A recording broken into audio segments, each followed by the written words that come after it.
الشيطان الرجيم بسم الله الرحمن الرحيم الحمد لله رب العالمين بارئ الخلائق أجمعين الذي ليس كمثله شيء وهو السميع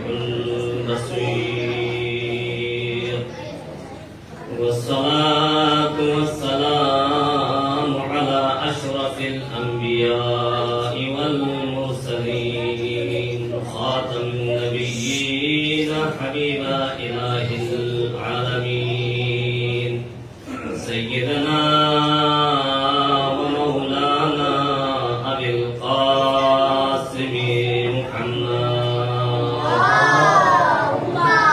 صل على محمد وآل محمد وعلى أهل بيته الطيبين الطاهرين المعصومين الذين أذهب الله عنهم الرجس وطهرهم تطهيرا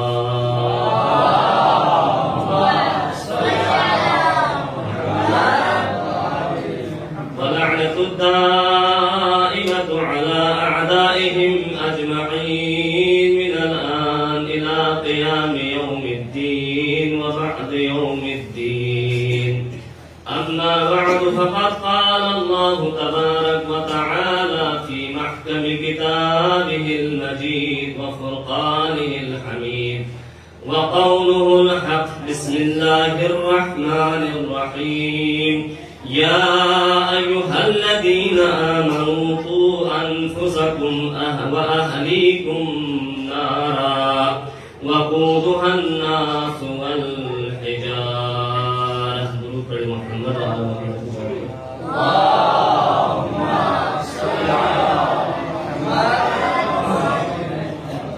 سب سے پہلے پروردگار کے حضور محمد و آل محمد کو وسیلہ قرار دیتے ہوئے دعا کرتے ہیں پروردگارہ ہماری اس قلیل عبادت کو اپنی درگاہ میں قبول و مقبول فرما پروردگارہ حاضرین نے جو اجتماع سے دعا کہا ہے اور دیگر اس ممالک سے مومن مومنات میں جو نجف اشرف میں علماء کرام ہوتے ہیں ان کے لیے خصوصی دعا کے لیے کہتے ہیں پروردگارہ تمام مومن مومنات کی جو بھی شرع حوائج ہیں برابر فرما پروردگارہ ہم سب گناہگار ہیں بحق محمد و آل محمد ہمارے گناہان کبیر و صغیر معاف فرما پروردگارہ ہمارے والدین ہمارے اساتذہ ہمارے مرحومین ہمارے بزرگان کے گناہان کبیر و صغیر معاف فرما پروردگارہ جو مومن مومنات مریض ہیں انہیں شفاء کلی و عاجلہ عطا فرما پروردگارہ آزاداران سید شہداء دنیا کے کسی بھی کونے میں ہوں پروردگارہ ان کی جان اور عزت اور آبرو کی حفاظت فرما پروردگارہ ذکر حسین کوئی بھی مومن جہاں بھی کر رہا ہو پروردگارہ ان کے ذکر کو اپنی درگاہ میں قبول و مقبول فرما پروردگارہ علماء کرام جو یہاں نجف اشرف میں اور دیگر اوزات میں علوم قرآن و علوم محمد و آل محمد حاصل کرنے کے لیے تشریف فرما ہے پروردگارہ ان کے علم اور حکمت میں اضافہ فرما پروردگارہ عالم اسلام کو سربلندی عطا فرما عالم کفر و طاغوت کو نیست و نابود فرما پروردگارہ ہمارے نونہال بچوں کو پروردگارہ یہ آنے والے مستقبل کے لیے ہمارا مستقبل ہے پروردگارہ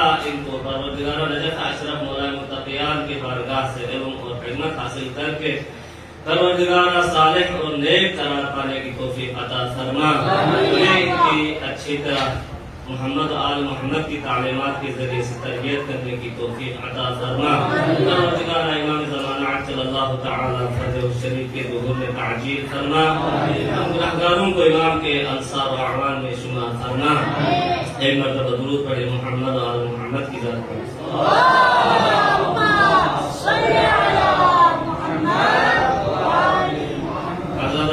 سید شہداء ایام مصیبت ہے ایام غم ہے یقیناً یکم محرم سے لے کر آج تک تمام علماء کرام نے اس ادا خانے میں جنہوں نے مرثیہ پڑھا، جنہوں نے خوانی کی، جنہوں نے سینہ کی ہے، جنہوں نے یہاں خطاب کیا ہے، جنہوں نے تبرک کا اہتمام کیا ہے، مولا ابا عبداللہ الحسین اپنی بارگاہ میں قبول فرمائے۔ یہ ایک بڑی سعادت ہے، یقیناً ایسی سعادت خوش نصیبوں کو ہی ملتی ہے کہ اللہ تبارک و تعالی نے ہم اور آپ کو مولا کائنات امیر المؤمنین کے بارگاہ میں ان کے فرزند سید الشہداء علیہ السلام کا پرسہ دینے کی توفیق دی ہے۔ خدا اس سے حسینیہ کے قانیان اور اس حسینیہ میں خدمت انجام دینے والے تمام برادران کی توفیقات خیر میں اضافہ فرمائے۔ آج بندہ حقیر کو بھی اللہ تبارک و تعالی نے یہ توفیق عطا کی کہ آپ کے سامنے آؤں اور کچھ گزارشات کروں۔ تو سب سے پہلے یہ جو گفتگو کروں گا اس میں مصداق اعظم میں خود ہوں، مخاطب میں خود ہوں۔ اس کے بعد آپ علماء کرام کے لیے تذکر ہے اور میں اپنے بیٹوں کے لیے، اپنے بچوں کے لیے ایک تربیتی درس کے طور پر آج مختصر سی گفتگو کروں گا۔ ایک مرتبہ درود پڑھیں محمد و آل محمد کی ذات پر۔ اللہم صلی علی محمد و آل محمد۔ جیسا کہ عنوان گفتگو میں جس آیت شریفہ کی تلاوت کا شرف حاصل ہوا، سورہ تحریم کی آیت نمبر 6 ہے، جس میں اللہ تبارک و تعالی نے مؤمنین سے خطاب کرتے ہوئے ارشاد فرمایا، یا ایھا الذین آمنوا، اے ایمان والو، قوا انفسکم، اپنے آپ کو بچاؤ، واہلیکم، اور اپنے اہل و عیال کو بچاؤ، کس چیز سے؟ نارا، آگ سے۔ کون سی آگ؟ پھر آگ کے بارے میں فرمایا، وقودھا الناس والحجارہ، اس آگ کے جو ایندھن ہے وہ انسان ہوں گے اور پتھر ہوں گے۔ عام طور پر ہم دیکھتے ہیں دنیا میں آگ کا جو ایندھن ہے وہ یا لکڑی ہے یا آج کل کے دور میں تیل ہے، گیس ہے، اور آج کل کے کہربا بجلی ہے اور دیگر ذرائع ہیں جن کے ذریعے سے آگ میں اضافہ ہوتا ہے، اور آگ میں جتنا ایندھن کا اضافہ ہوتا ہے اس آگ میں بھی اضافہ ہوتا ہے، اس کی شدت میں اضافہ ہوتا ہے۔ لیکن اللہ تبارک و تعالی یہاں پر ارشاد فرما رہا ہے کہ اس آگ سے بچو جس کا ایندھن کوئی لکڑی نہیں ہے، کوئی گیس نہیں ہے، کوئی اور شے نہیں ہے، بلکہ انسان ہوں گے اور پتھر ہوں گے۔ انسان کون سے انسان ہوں گے؟ یقیناً وہی انسان ہوں گے جنہوں نے دنیا میں زندگی تو گزاری ہے لیکن اس خالق کائنات کے بتائے ہوئے اصولوں کے تحت نہیں گزاری۔ لہذا اللہ تبارک و تعالیٰ نے انسان کی خلقت سے پہلے اس انسان کے لیے صراط مستقیم کو واضح طور پر بیان فرمایا۔ اس انسان کی خلقت سے پہلے اس انسان کی ہدایت کا اہتمام فرمایا۔ یہاں تک کہ روایات میں ملتا ہے کہ جناب آدم نبینا علیہ السلام کو اللہ تبارک و تعالیٰ نے خلیفہ منتخب کیا، حالانکہ اس وقت جناب آدم علیہ السلام کے علاوہ بشر میں کوئی اور بشر نہیں تھا، کوئی ثانی نہیں تھا، لیکن اللہ تبارک و تعالی نے اس کائنات میں ایک افضل المخلوقات مخلوق کو بھیجنا تھا، لہذا اس انسان کی ہدایت کی خاطر اللہ تبارک و تعالیٰ نے جناب آدم نبینا علیہ السلام کو خلق فرمایا۔ ایک مرتبہ ضرور پڑھے محمد و آل محمد کی ذات پر۔ اللہم صلی علی محمد و آل محمد۔ جناب آدم نبینا علیہ السلام کی خلقت کے بارے میں آپ سب جانتے ہیں کہ اللہ تبارک و تعالیٰ نے جناب آدم نبینا علیہ السلام کو اپنا خلیفہ قرار دیا، اور خلیفہ جس کا معنی ہے، اپنے رہا ہوں خلیفہ کسے کہتے ہیں؟ خلیفہ کا لغوی جو معنی ہے وہ ہے نائب۔ ایک شخص یہاں موجود نہ ہو، اس کی جگہ پر دوسرا شخص آئے تو اسے کہتے ہیں خلیفہ۔ کیوں آتا ہے وہ خلیفہ اس کی جگہ پر؟ تاکہ اس شخص کے جو امور ہیں ان کو انجام دے دے۔ مثال کے طور پر ایک شخص آپ کے اسکول کا ٹیچر ہے، آپ کے مدرسے کا استاد ہے، جس دن استاد نہ آئے اس کی جگہ دوسرا استاد آ جائے تو اس استاد کو کہتے ہیں کہ اس استاد کا نائب ہے۔ وہ خود استاد نہیں آ سکا تو دوسرا استاد آ کر آپ کو پڑھاتا ہے تو وہ در حقیقت اس استاد کا نائب ہے۔ یہاں پر اللہ تبارک و تعالیٰ نے جناب آدم نبی علیہ السلام کو خلیفہ کہا، اور مفسرین نے، بہت سارے مفسرین نے یہاں پر یہ گفتگو کی ہے کہ خلیفہ سے مراد کل انسان ہے، تمام انسان اللہ کے خلیفہ ہے۔ کس وجہ سے؟ کیونکہ تمام انسان اس کائنات میں اللہ کی نعمتوں کے استعمال کرنے کے حوالے سے اللہ کے نائب ہیں، اللہ کے خلیفہ ہیں۔ لیکن آیات الہی میں غور و فکر کریں، جیسا کہ کل گزشتہ شیخ محترم نے یہاں پر گفتگو فرمائی، اس میں واضح کیا کہ جناب آدم نبی علیہ السلام کو اللہ تبارک و تعالیٰ نے خاص علم کے ذریعے سے فرشتوں کے سامنے اپنی خلافت، اپنا خلیفہ بنانے کی دلیل کو واضح فرمایا، اور فرمایا کہ انی جاعل فی الارض خلیفہ، میں زمین پر خلیفہ بنانے والا ہوں۔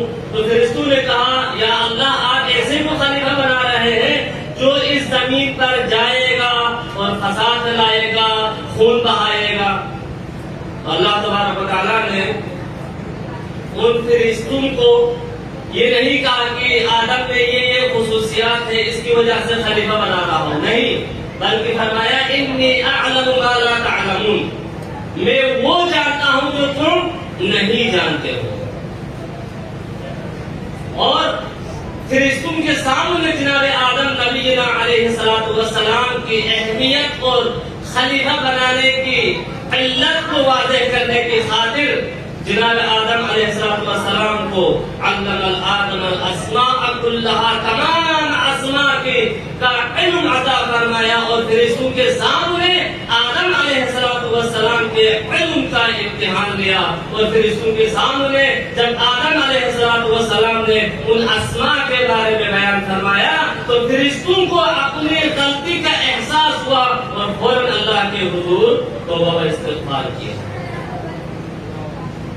یہ وہ مقام ہے کہ جو مقام خلافت ہے۔ اور میرے عزیزوں، یہاں پر آتا ہوں اپنے موضوع کی طرف کہ جس میں اللہ تبارک و تعالیٰ نے فرمایا کہ قوا انفسکم واہلیکم نارا، اپنے آپ کو بچاؤ اور اپنے اہل عیال کو بچاؤ، اپنے بچوں کو بچاؤ اس آگ سے۔ آگ سے بچنا چاہتے ہیں نا سب نے، ہاں؟ اب وہ یہ تو دنیاوی آگ ہے، دنیا کے خطرات سے تمام والدین اپنے بچوں کو بچاتے ہیں، اس میں کوئی شک نہیں ہے۔ اپنے بچوں کے رزق و روزی کا بندوبست کرتے ہیں، اس میں کوئی شک نہیں ہے۔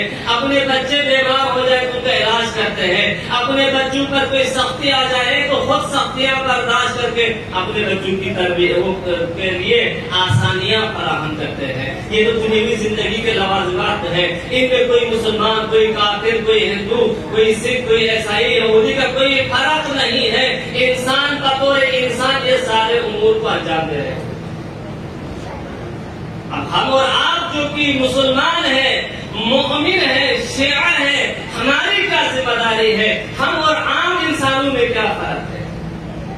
ہمیں اس فرق کو سمجھنا چاہیے۔ اگر ہم اور آپ کی دنیاوی زندگی کے سہولیات فراہم کر کے اگر یہ سمجھے کہ ہم نے اپنی ذمہ داری ادا کی ہے، ہم نے ایک اچھی زندگی گزاری ہے، ہم ایک کامیاب زندگی گزار رہے ہیں، تو عزیزو یاد رکھنا ہم اور آپ اور ان جانوروں میں کوئی فرق نہیں ہے، کیونکہ جانور کی زندگی بھی اسی طرح گزرتی ہے۔ ہم سے اچھی زندگی جانوروں کی گزرتی ہے، کیونکہ جانوروں کے لیے کل کے دن کی کوئی فکر نہیں ہوتی ہے، مستقبل کی کوئی فکر نہیں ہوتی ہے. لیکن یہ انسان ظلومن جہولا، یہ انسان جو کہ سب سے بڑا ظالم، سب سے بڑا جاہل انسان ہے، جسے مستقبل کی بھی فکر ہوتی ہے. کل کیا کھانا ہے اسے فکر ہے، پرسوں کیا کھانا ہے اسے فکر ہے. یہاں تک کہ وہ اپنی زندگی کے ساتھ ساتھ اپنے بچوں کے مستقبل کی فکر کرتا ہے. مادی زندگی کے لیے اتنی اذیتیں برداشت کرتا ہے کہ اس کی زندگی خود نہیں کھاتا ہے، مال جمع کرتا ہے، گھر بناتا ہے، گاڑیاں بناتا ہے، بینک بیلنس بناتا ہے، لیکن وہی اشیاء اس کی زندگی میں کام نہیں آتی. مرنے کے بعد غیر اس پر قابض ہو جاتا ہے. وہ انسان سمجھتا ہے میں کامیاب ہو گیا. میرا عزیزو، اللہ تبارک و تعالیٰ فرما رہا ہے قُوا أَنفُسَكُمْ وَأَهْلِيكُمْ نارا. اب یہاں سے اب آپ کے لیے سوچنے کا مقام ہے کہ کیسے ہم اس آگ سے بچ سکتے ہیں. تو ہمیں قرآن مجید نے اصول دیا کہ وَلْتَكُن مِّنكُمْ أُمَّةٌ، تم میں سے ایک امت بن جاؤ، ایک گروہ نکلو جو يَدْعُونَ إِلَى الْخَيْرِ، جو کیا کرے؟ خیر کی طرف دعوت دے.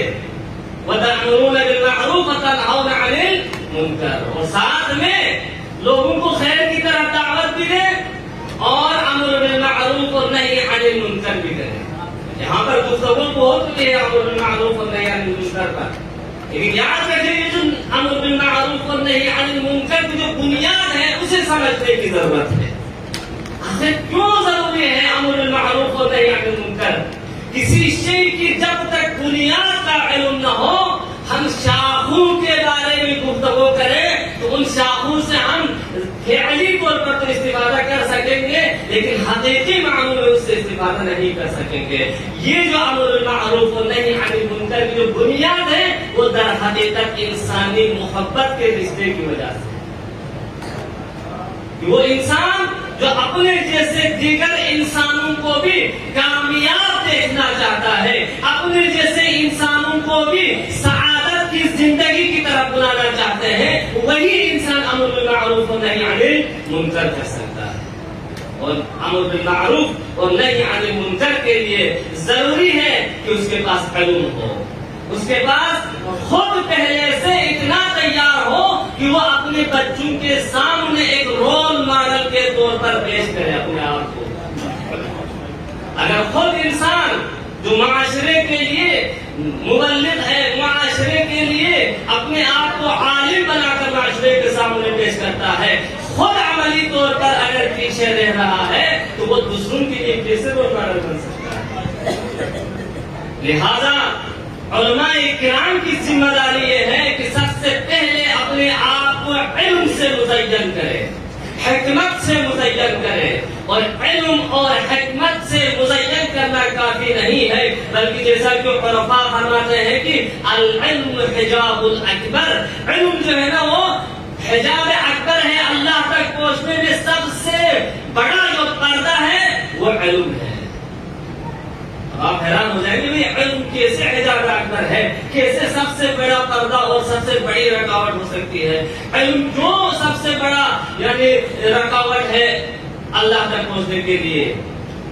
اس کی وجوہات بیان کیا گیا ہے. کیونکہ جب ایک انسان معرفت کے بغیر علم حاصل کرتا ہے، تزکیہ نفس کے بغیر علم حاصل کرتا ہے، تو اس کے اندر یہ احساس پیدا ہو جاتا ہے کہ میں عالم ہوں، میں نے علم حاصل کیا ہے، دوسروں نے یہ کتابیں نہیں پڑھی ہے، میں نے فلاں فلاں کتابوں کو پڑھ لیا ہے، فلاں فلاں بڑی بڑی کتابوں کو حل کیا ہے، میں نے علم کلام میں تخصص حاصل کیا ہے، میں نے علم فقہ میں تخصص حاصل کیا ہے، میں کیا ہے تمام علماء سے آگے ہوں، میں مقالات لکھتا ہوں، میں تقریریں کرتا ہوں، میرا بیان سب سے اچھا ہے. اس طرح اس کے اندر غرور و تکبر آ جاتا ہے، اور یہی غرور و تکبر سب سے بڑا پردہ ہے اللہ اور انسان کے درمیان. اللہ فرمایا کہ العلم حجاب الاکبر، علم جو ہے سب سے بڑا حجاب ہے. اب اس حجاب کو ختم کرنے کے لیے انسان کے لیے ضروری ہے کہ اپنے آپ کو معرفت سے مزین کرے، اپنا تزکیہ کرے۔ لہذا انبیاء اکرام علیہ السلام کے بعثت کے جو اسباب اور بعثت کے جو علتوں کو بیان کرتے ہوئے اللہ تبارک و تعالیٰ نے فرمایا ہے وَيُزَكِّيهِمْ وَيُعَلِّمُهُمُ الْكِتَابَ وَالْحِكْمَةَ۔ یہاں پر اللہ تبارک و تعالیٰ نے آپ قرآن مجید کی آیات کو دیکھیں، یزکیہم کو پہلے مقدم کیا ہے، اس کے بعد فرمایا وَيُعَلِّمُهُ الْكِتَابَ وَالْحِكْمَةَ۔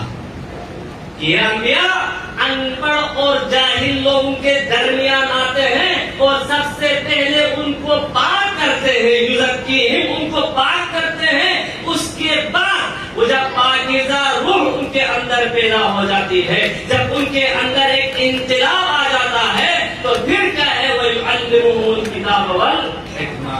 اس کے بعد پھر وہ کتاب کی تعلیم دیتے ہیں اور حکمت کی تعلیم دیتے ہیں۔ ایک مرتبہ درود پڑھیں محمد آل محمد کی ذات۔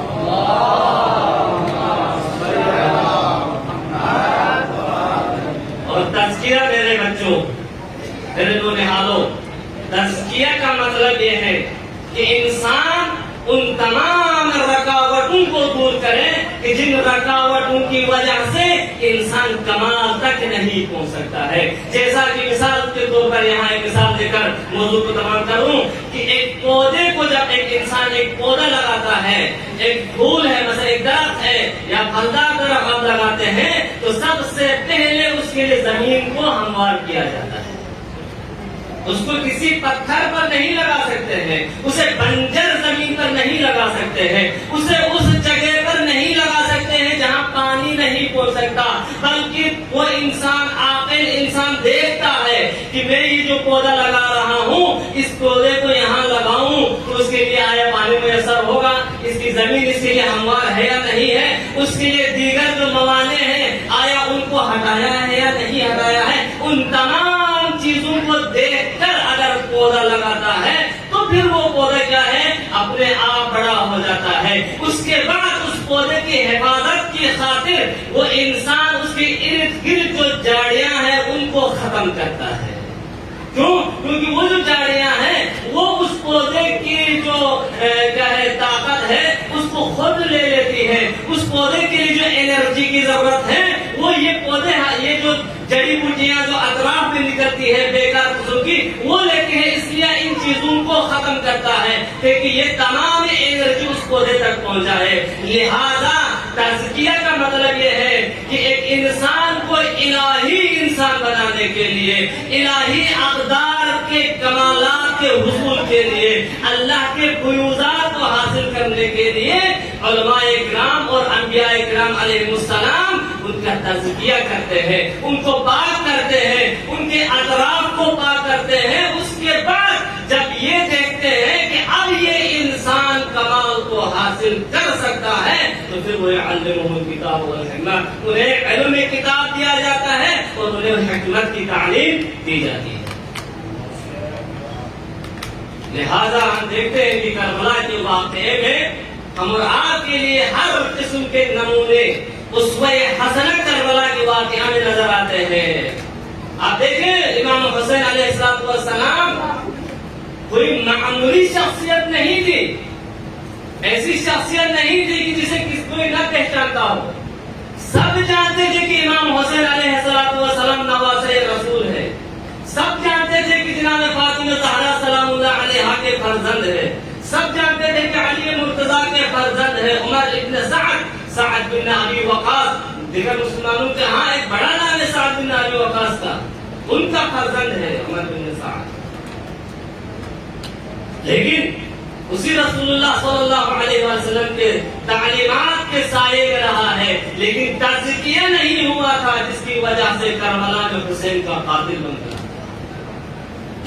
لیکن بعض اشخاص ایسے ہیں، ایسی شخصیات ہیں جیسے وہاب قلبی ہے، ایک عیسائی ہے، فطری طور پر اس کی تربیت اچھی ہوئی تھی، اس کے اندر حق کو قبول کرنے کی صلاحیت موجود تھی، لہذا اس نے جب دیکھا کہ امام حسین کا قافلہ جا رہا ہے، جب اسے پتا چلا کہ یہ قافلہ موت کی طرف جا رہا ہے، نہیں کہ کسی حکومت کی طرف جا رہے ہیں، کہیں کے اقتدار مل رہی ہو، کہیں مال دولت کا کوئی لالچ ہو، نہیں، یقین تھا کہ موت کی طرف جا رہا ہے یہ قافلہ، اس کے باوجود وہاں قلبی امام کے ہاتھوں اسلام قبول کرتے ہیں اور شہادت کے لیے آمدہ ہو جاتے ہیں۔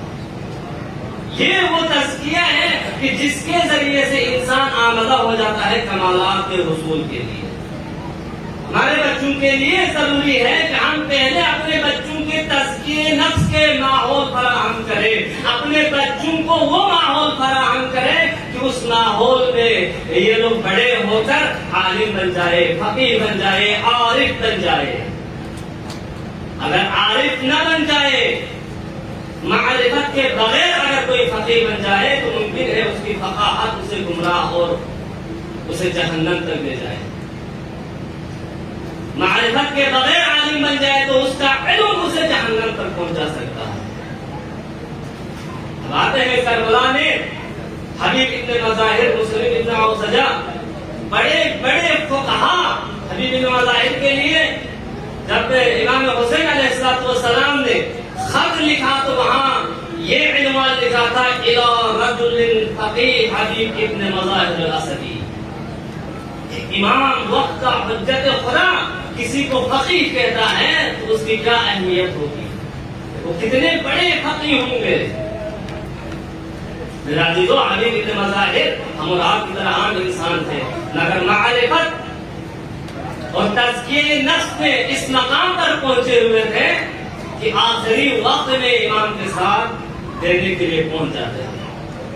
اور ایک صحابی کا ذکر ملتا ہے قرآن مجید میں، صحابی رسول ہے، 80 سے زیادہ اس کی عمر ہے، 80 سال سے زیادہ اس کی عمر ہے، اور جب اسے پوچھا گیا کہ اس عمر میں آپ کیوں یہاں تشریف لائے ہیں، کیوں امام حسین علیہ السلام کے ساتھ آئے ہیں، تو وہ فرماتے ہیں کہ میں نے امام حسین علیہ السلام کے جد امجد سے سن رکھا ہے کہ میرا حسین جہاد کے لیے نکلے گا، میرا حسین حق کی خاطر باطل کے مقابلے کے لیے نکلے گا، تو اس وقت تم لوگوں کے اصحاب سے خطاب کر کے رسول اللہ نے فرمایا تم لوگوں کی ذمہ داری ہے کہ حسین کا ساتھ دینا ہے۔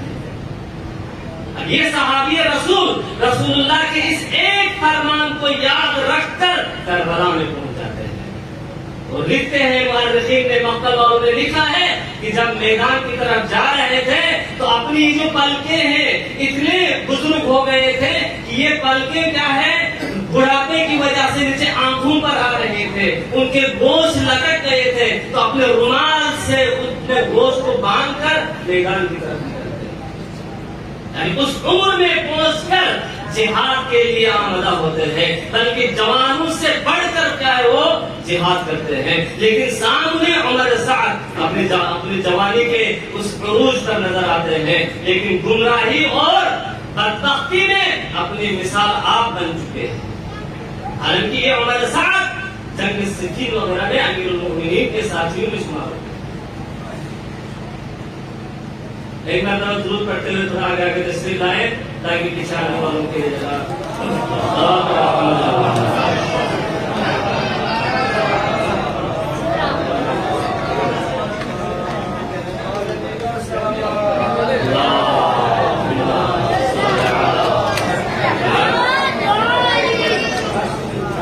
کربلا میں یہ دو بزرگوں کی بات۔ جوانوں کو دیکھیں تو علی اکبر سے لے کر جناب ابوالفضل عباس سے لے کر دیگر جو شہدائے کربلا ہے جن کی ایک الگ تاریخ ہے، ہر شہید کی ایک ایک خصوصیت مل جاتی ہے تاریخ کربلا میں، یہاں بیان کرنے کا وقت نہیں ہے۔ اور آج جس جوان کا ذکر ہے میرے بچوں کے لیے خصوصی، ہم آپ کیا ہے آج جناب شہزادہ قاسم جناب حسن مجتبی علیہ السلام ہم اور آپ کے دوسرے امام حسن مجتبی کے فرزند کا ذکر کر رہے ہیں۔ تاریخ کربلا میں امام حسن مجتبی کے 3 فرزندوں کا یا 4 فرزندوں کا ذکر ملتا ہے۔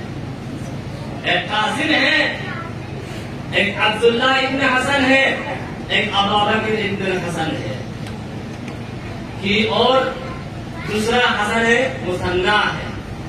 یہ 4 فرزندوں میں سے ایک فرزند بچ جاتے ہیں، باقی 3 کربلا میں شہید ہو گئے۔ اور ان کی شہادت کے قصہ دوسروں سے ایک جداگانہ قصہ ہے. ان کی معرفت کا جو درجہ ہے وہ دوسروں سے بہت بلند نظر آتا ہے.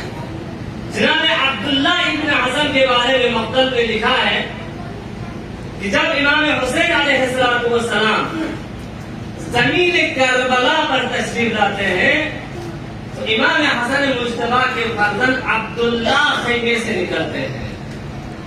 دیکھا کہ ان کے چاچا حسین نربے اعداء میں گرے ہوئے ہیں تو وہاں پر عبداللہ بھاگ کر جاتے ہیں اور امام کے قریب پہنچ جاتے ہیں. ایک ملعون نے جب تلوار کا اشارہ امام کی طرف کرتے ہیں تو عبداللہ اپنے بازوؤں کو امام کے سامنے لاتے ہیں. ہم اور آپ اگر الفضل عباس کے بازوؤں کو یاد کرتے ہیں تو عبداللہ ابن حسن کے بازوؤں کو یاد رکھنے کی ضرورت ہے. بہت بڑی قربانی ہوتی ہے کہ ایک 7-8 سال کا بچہ 10 سال کا بچہ کیسے امام کی دفاع کے لیے نکلتے ہیں, کیسے امام پر اپنی جان قربان کرتے ہیں, کیسے ان سختیوں کو برداشت کرتے ہیں. یہ اسی لیے ہے کہ اس نے دنیا کی حقیقت کو جان لیا. یہ اہل بیت کے گرانے ہیں جنہوں نے اس دنیا کی حقیقت کو جان لیا تھا. جب دنیا کی حقیقت کسی کی نظر میں آ جائے تو اسے یہ دنیا ہیچ نظر آتی ہے, اسے اللہ کی لقاء کی تمنا ہوتی ہے. یتمنون الموت, یہ لوگ موت کی تمنا کرتے ہیں, لقاء اللہ کی تمنا کرتے ہیں. انہیں یہ پرواہ ہی نہیں ہوتا ہے کہ انہیں موت آ جائے یا موت ان کے لیے آ جائے. مسئلہ نہیں, وہ موت پر جا کر گرے یا موت ان پر آ جائے کوئی فرق نہیں پڑتا ہے. وہ موت کے لیے ہمیشہ آمادہ رہتے ہیں. لہذا امام حسن مجتبیٰ کے دوسرے فرزند امام ہے جناب قاسم علیہ السلام. یہ قاسم کی ایک تاریخ ہے. یہ وہ فرزند ہے جس کی 3 سال تک امام حسن مجتبیٰ نے آپ کو پالا, آپ کی تربیت کی. اس کے بعد 10 سال تک امام حسین علیہ السلام نے آپ کی تربیت کی تھی. اور یہ وہی تربیت کا اثر ہے کہ محدث بحرانی نے اپنی کتاب میں لکھا ہے کہ جب امام عالی مقام علیہ السلام نے کربلا کے میدان میں شہداء کے درجات کو بیان فرمایا اور یوم عاشور شہید ہونے والوں کے بارے میں ارشادات فرمایا تو وہاں پر جناب قاسم بن حسن امام کے سامنے آتے ہیں اور فرماتے ہیں یا عمّا, اے چاچا جان, حل اس کی موجود فی المقتولین, آیا میرا نام بھی کل قتل ہونے والوں میں ہے یا نہیں ہے. عجب مقام ہے امام حسین علیہ السلام کہ جس نے کتنے پیار محبت سے قاسم کو پالا تھا. آج پوچھ رہے ہیں کہ آیا میرا نام بھی کل قتل ہونے والے, کل شہید ہونے والوں میں ہے یا نہیں ہے. محدث بحرانی لکھتے ہیں کہ فرزند قاسم, ہاں آپ کا نام بھی ہے اور میرا بیٹا عبداللہ کا بھی نام ہے. عبداللہ رضی جسے علی اصغر کہتے ہیں. یہاں پر جناب قاسم علیہ السلام عرض کرتے ہیں چاچا جان, آیا یہ ظالم لوگ خیموں پر بھی حملہ کریں گے کہ یہاں تک کہ میرا بھائی عبداللہ بھی شہید ہوگا. لا حول ولا قوت. دیکھیں یہ وہ ہستیاں ہیں, یہ وہ بچے ہیں جنہوں نے حقیقی معنوں میں دنیا کو سمجھ لیا تھا. اس کے بعد امام علیہ السلام نے فرمایا قاسم بیٹا عبداللہ شہید ہوگا. تفصیل بیان نہیں فرمایا لیکن یہی فرمایا کہ ایک عظیم قسم کی مصیبتیں آنے کے بعد عبداللہ شہید ہوگا. یقیناً وہی مصیبتیں تھی کہ جو عصر عاشور امام علی مقام نے دیکھ لیا کہ اصغر کو لے جاتے ہیں پانی پلانے کے لیے, لیکن ظالم لوگ پانی کی جگہ سے شعبہ تیر سے اصغر کو سیراب کرتے ہیں. میرا تصور کریں کہ کس طرح کے ظالم اور جابر اور شقی لوگ تھے, اور مقابلے میں ایسے افراد نظر آتے ہیں جن میں خیر کے علاوہ کوئی چیز نظر نہیں آتی. ایک طرف شر ہے، ایک طرف خیر ہے، خیر اور شر کا مقابلہ ہے کربلا میں۔ امام علی مقام نے فرمایا قاسم کیف تری الموت، آپ موت کو کیسے دیکھتے ہیں، کیا سمجھتے ہیں، موت کیا چیز ہے؟ 13 سال کا بچہ جواب دیتا ہے یا عمی انی اری الموت احلی من العسل، چاچا جان میں موت کو شہد سے بھی زیادہ میٹھا سمجھتا ہوں۔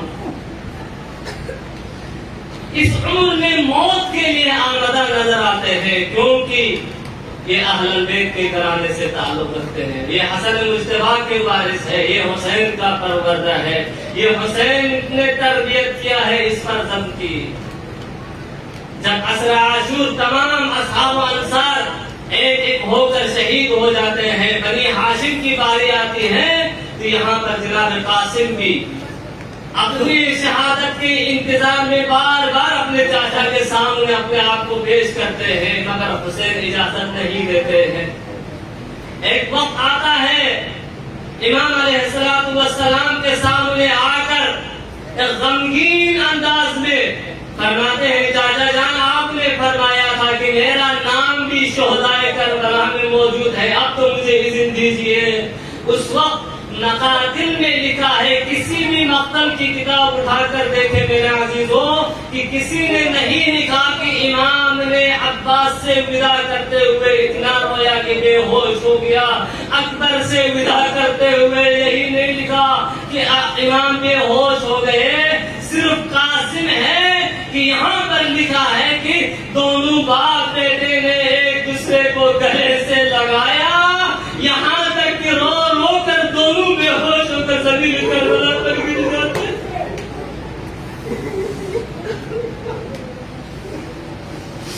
اجرکم علی الزہراء، میرا عزیزو یہ رونے کے دن ہے، یہ حسین پر مصیبت کے وہ ایام ہیں کہ جس پر جتنا روئے کم ہے۔ امام محمد باقر علیہ السلام سے روایت ہے کہ ایک آپ کے صحابی کمیت بن مسحل آپ کے سامنے آ کر مرثیہ خوانی کرتے ہیں تو وہاں پر امام گریہ فرماتے ہیں اور آپ کی مستورات بھی گریہ کرتی ہیں، تو یہاں پر امام نے ان رونے والوں کے بارے میں فرمایا کہ ایک کمیت اگر میرے جد حسین پر کوئی شخص اس کی مصیبت کو یاد کر کے مرثیہ خوانی کر کے نوحہ خوانی کر کے مصائب پڑھ کر اگر اتنا روئے کہ اس کے آنکھوں سے آنسو کا ایک اتنا قطرہ نکل جائے کہ جس کی وجہ سے مکھی کا پر گیلا ہو جائے تو اللہ تبارک و تعالی جنت میں اس کے لیے ایک گھر بناتا ہے۔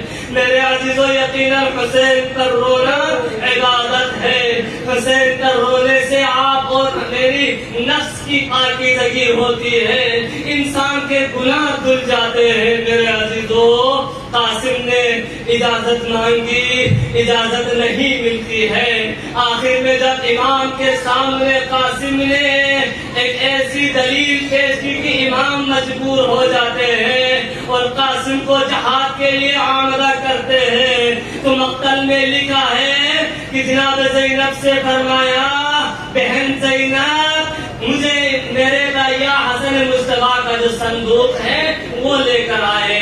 جناب زینب کو صندوق لے کر آتی ہے، امام نے صندوق کو کھولا، امام حسن مجتبی کے عمامے کو نکال کر قاسم کے سر پر سجاتے ہیں، امام حسن مجتبی کی ردا کو قاسم کے شانوں پر ڈالتے ہیں۔ یقیناً حسین دیکھتے جا رہے ہیں اور فریاد کرتے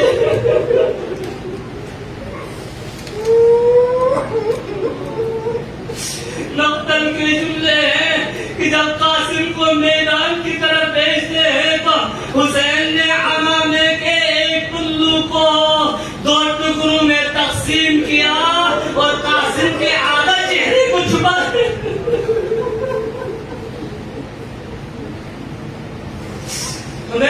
مسلم روایت کرتے ہیں کہ میں خیام حسینی کی طرف دیکھ رہا تھا کہ ایک ایسا جوان آ رہا ہے، ایک ایسا نوجوان آ رہا ہے کہ جس کی عمر علی بلوغ تک نہیں پہنچی. میں نے دیکھا کہ اس کا جو چہرہ ہے وہ چاند کا ٹکڑا جیسا لگ رہا تھا. اس کے پاؤں زین پر جو گھوڑے کے جو زین لگا ہوا ہے اس کے اوپر تھا. نیچے پاؤں زمین پر نہیں پہنچ رہے تھے. صحیح اچھی طریقے سے گھوڑے پر سوار بھی ہو نہیں پا رہے تھے. میں نے دیکھا کہ قاسم دشمن کے مقابلے میں آتے ہیں اور اس جوان نے ایسا جنگ کیا کہ دشمن کے بڑے بڑے سورما واصل جہنم ہو جاتے ہیں. حضرت شامی نامی مرحوم سے عمر سعد نے کہا کہ حضرت شامی جاؤ اس بچے کا کام تمام کرو. تو اس مرحوم نے کہا کہ عمر سعد کیا تم نے مجھے اتنا کمزور سمجھا ہے کہ میں اس بچے کا مقابلہ کروں؟ لا حول ولا قوت الا باللہ. یہ مرحوم کہتا ہے اے عمر سعد میرا تعلق ان بہادروں میں سے ہے کہ مجھے میرے بارے میں مشہور ہے کہ میں 1000 لوگوں کے برابر ہوں. میں 1000 لوگوں کا مقابلہ کر سکتا ہوں. میں اپنے بچوں کو بھیجتا ہوں. اس نے 4 بچوں کو ایک ایک کر کے قاسم کے مقابلے میں بھیجا. قاسم نے ایک کو واصل جہنم کیا. آخر میں یہ مرحوم آ جاتے ہیں اور آ کر کہتے ہیں کہ اے جوان تو چھوٹی عمر کا ہے.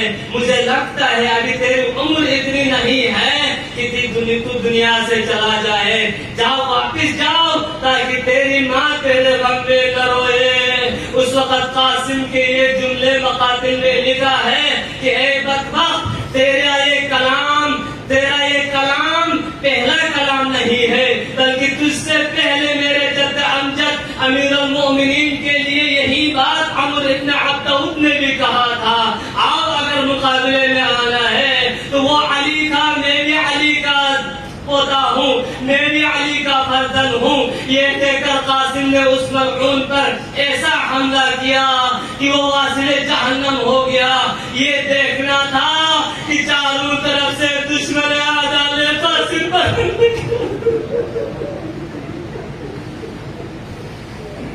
جب چاروں طرف سے تیروں کی برسات ہوتی ہے تو میرے عزیزوں ایک صدا بلند ہوتی ہے السلام علیک یا عمّا ادرکنی. اے چاچا جان میرا سلام ہو آپ پر, میری مدد کو آ جائے. میرے عزیزوں مقاتل میں کسی بھی شہید کے بارے میں یہ نہیں کہا کہ حسین اس طرح چلے گئے جس طرح ایک غضبناک شیر چلے جاتے ہیں. صرف قاسم کی نگاہ استغاثہ پر امام حسین اس طرح دشمن پر ٹوٹ پڑتے ہیں جس طرح ایک غضبناک شیر ٹوٹ پڑتے ہیں. اور مقاتل میں کسی بھی مقتل میں نہیں لکھا کہ امام نے اپنے اصحاب کے قاتلوں میں سے کسی قاتل کو واصل جہنم کیا ہو, مگر قاسم کے قاتل کے بارے میں لکھا ہے کہ امام علیہ السلام نے اس مرحوم پر حملہ کیا اور اس کا ہاتھ کٹ جاتا ہے. جب ہاتھ کٹتا ہے تو وہ اپنے اعضاء کو اپنے لوگوں کو مدد کے لیے بلاتا ہے تو تمام گھوڑے چاروں طرف سے آ کر اس ملعون کو گھوڑوں کے ٹاپوں کے نیچے لیتے ہیں اور وہ واصل جہنم ہو جاتے ہیں. جب گرد و غبار اٹھ جاتا ہے, ختم ہو جاتا ہے, تو دیکھتے ہیں حمید بن مسلم کہتے ہیں کہ میں دیکھ رہا تھا جب گرد و غبار اٹھ جاتا ہے تو میں نے دیکھا کہ حسین پریشانی کے عالم میں قاسم کے سرانے پر کھڑے نظر آئے. جناب قاسمی گوشت کس کی کلام سنا امام حسین صابر رسالت و سنت انتی کلیک شخص قاسمی کو فامیل من کسنجوت افسوس لے پوچھو قاسم یہ بات سن سے کا تو پتے تک تک مصیبت چیاں چاہمی بڑی نیا کسی بات سنتے نا روح لشو سرے نظام مگر یہ بات سنتے یہ روح لگت سنتے اجرکم علی الزہرا اجرکم علی الحسین. قاسمی سر مبارک کو گئے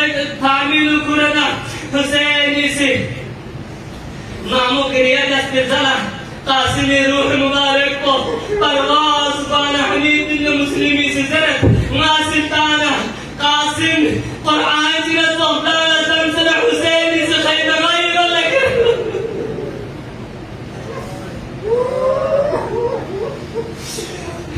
راوي ستر الناس التين حسين اسكا خير چيرا تلك قاسم دامانا تمثل حسين سكوليك خيمة غير لك خيمة غير قريب لقودان قتل کا شهداء كنگی جسنا ہر کن جوز جمع دین البدگی کا تھولنا نداء بلد یا زینب زینب سریمت زینب ماسی قاسم شوز قاسمی زدل شوز